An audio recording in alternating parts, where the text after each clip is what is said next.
Time for a great new American enterprise.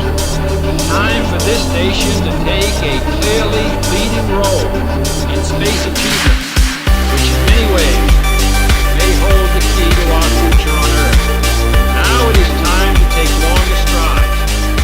Time for a great new American enterprise. Vimos en capítulos anteriores de qué forma se habría poblado el continente americano y de los prometedores hallazgos de vestigios arqueológicos en el sur de Chile. Y en este nuevo episodio de Reivindicando la Historia me gustaría enfocarme en hablar de un pueblo sumamente interesante que habitó en la remota Patagonia chilena hace ya varios siglos y cuya simplicidad material en la que vivían contrasta fuertemente con su complejidad espiritual. Quien quedó fascinado con este asunto fue el sabio jurista y demonólogo Julio Filippi.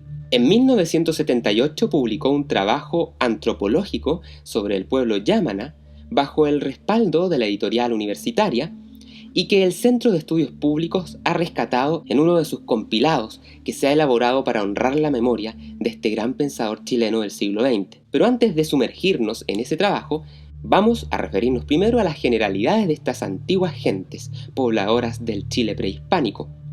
Los yámanas o yaganes tenían su territorio marítimo en las costas del Océano Pacífico, entre el Estrecho de Magallanes y el Cabo de Hornos, y alcanzaba hasta el litoral de Tierra del Fuego, donde mantenían contacto con otros pueblos como los onas, que eran nómadas terrestres que no sabían navegar, a quienes proporcionaban mariscos y pescados ahumados, a cambio de recursos terrestres.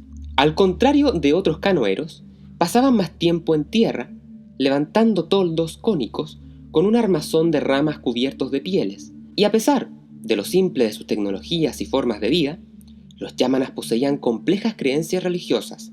Adoraban a un ser supremo, invisible, creador de la naturaleza y la vida humana, así como también creían que los espíritus de los muertos se iban a un mundo sobrenatural donde siempre brillaba el sol. Estas increíbles coincidencias teológicas con la concepción cristiana del mundo llevaron en parte a don Julio Filippi a interesarse por ellos. En sus reflexiones, este afamado profesor de la Universidad Católica, en cierta consonancia de lo que hemos advertido en capítulos anteriores, planteaba que formas arcaicas de la humanidad dispusieron de notables valores espirituales sin que existiera un paralelismo necesario entre el grado de desarrollo de su vida material y su nivel cultural. Filippi planteaba que el pueblo yagán era clasificado dentro de un nivel cultural prealfarero, de tipo recolector, sin dominio de los metales, sin actividad agrícola, ni tampoco organizacional, ni política, ni tenían tampoco jefes tribales. Por lo tanto, se trataba de un pueblo tremendamente interesante para observar e intentar conocer el pensamiento de los albores del género humano. El primer contacto con fueguinos parece datar de aquellos días del almirante Francis Drake en 1577. Sus encuentros fueron tanto con alacalufes como con yámanas, y su capellán, el señor Francis Fletcher, hizo interesantes anotaciones describiendo a estos salvajes como gentes de buen aspecto e inofensivos, aunque hombres, mujeres y niños andan desnudos. Esto último es un detalle bastante interesante porque es inevitable relacionarlo con el Génesis bíblico y el asunto de la falta de pudor previo a la caída del hombre, previo a que se tropezara con el mal.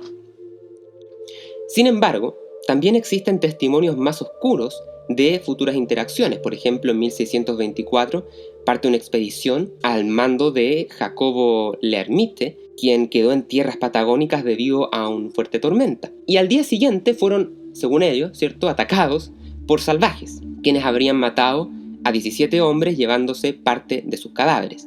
Y digo parte porque la crónica da cuenta de que los despedazaron para, al parecer, comérselos, añadiendo entonces los marineros en las anotaciones que estos indígenas no tendrían el menor sentimiento de religión ni de política porque vivían como animales. Contribuye a la mantención de esta serie sobre historia universal y geografía mediante una donación que puedes hacer a través del link ubicado en la descripción de este video. Tu aporte es esencial para su vigencia. También puedes inscribirte en nuestros cursos virtuales on demand sin ningún prerequisito y desde cualquier parte del mundo, en donde enseñamos acerca de las más diversas temáticas científicas y humanistas, todos elaborados con bibliografía de primer nivel, Avanza a tu propio ritmo, mirando clases con excelente calidad de audio y video. Pon a prueba tus conocimientos mediante cuestionarios de selección múltiple que puedes repetir cuantas veces quieras. Accede a artículos y otros recursos descargables y ten acceso exclusivo para comunicarte con el instructor. Además, obtendrás 30 días de acceso gratuito a nuestra sección Premium, la biblioteca digital secreta de Patagonia Freewell. Como si fuera poco, conseguirás un certificado de finalización y otro de participación al finalizar el programa. Y si tan solo quieres ver las clases, también es posible hacerlo comprándolas en la tienda virtual de nuestro sitio web. Por último, te invitamos a revisar nuestros libros de ficción y no ficción editados bajo el sello original de publicaciones del proyecto PFW Publishing. Sin embargo, el conocido capitán James Cook, en el siglo XVIII, entró en contacto con ellos, y el naturalista de su expedición, el Sr. Foster, los describió como pobres, silenciosos e inofensivos, en tanto que el explorador británico James Weddell, en el siglo XIX, si bien anotó nuevamente la durísima vida material de estas personas, destacó algo que en otros testimonios previos se estaba pasando por alto. Se trató de sus interesantes condiciones espirituales. Pocos años más tarde, el famoso explorador Fitzroy llegó a sus tierras y tuvo un encuentro poco feliz, toda vez que los yámanas le hurtaron una ballenera. El conflicto acabó con la retención de una pequeña indígena a la que llamaron como Fuegia Basket, y a ella se agregaron 3 muchachos tomados de diversos puntos. Estos 4 aborígenes fueron llevados a Londres y fueron educados allí por el capitán británico, pero luego fueron devueltos a sus tierras en una segunda expedición del Beagle, excepto por uno que falleció en Inglaterra. Este asunto de indígenas siendo llevados a la civilización ha fascinado por siglos a los escritores. Se han de hecho escrito varias novelas al respecto. Una de ellas es el famoso libro Jimmy Button de Benjamin Subercaseaux y una más reciente como esta, Darwin en el país desconocido, del chileno Ignacio Concha. En estos tiempos, Darwin, que también formó parte de las travesías, era muy joven y sus escritos respecto a los aborígenes son bastante negativos. Los trata como pobres miserables, feos de rostro, de piel sucia y grasienta, al punto que uno apenas puede llegar a creer, decía, que estas criaturas sean hermanos nuestros, habitantes del mismo mundo. Más tarde cambiaría de opinión afirmando que gozaban de una profunda calidad humana, sin perjuicio de su tan poca atrayente apariencia. Con el pasar de los años, numerosas expediciones fueron armando un curioso mosaico de los yámanas, percatándose de que eran mucho más complejos de lo que se pensaba en un primer momento. De partida dominaban un lenguaje con más de 32.000 vocablos, con gran riqueza de expresiones. Subsistían de la caza y de la pesca, así como de la recolección de frutos. El fuego era fundamental para abrigo y para también asar las carnes, porque no la comían cruda.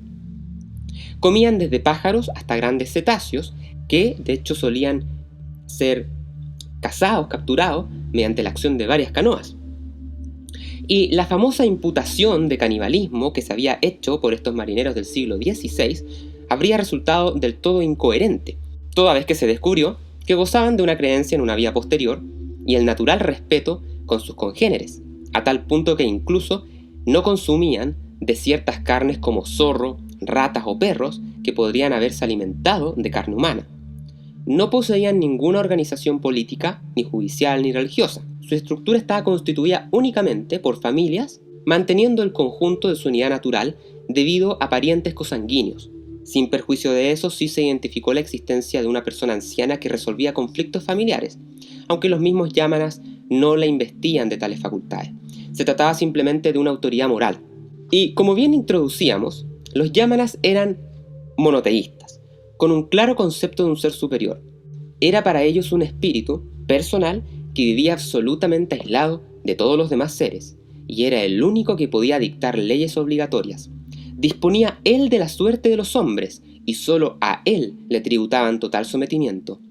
Incluso le permitía a los seres humanos matar a los animales necesarios para su subsistencia.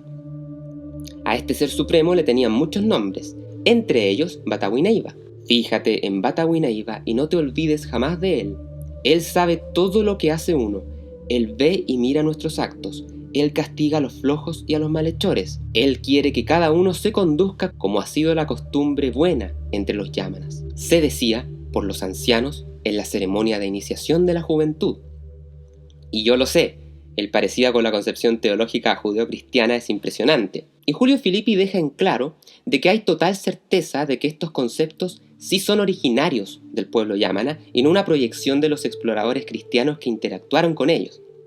Desde el punto de vista metafísico, también manejaban un concepto de espíritu o alma como algo diferenciable del cuerpo, y respecto de los muertos, se creía que sus espíritus volaban lejos, sobre el mar.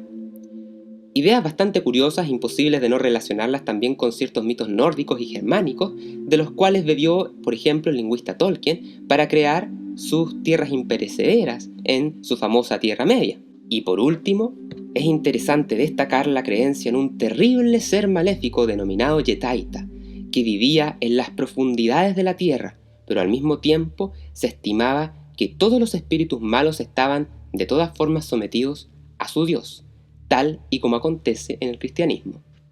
Time for a great new American enterprise.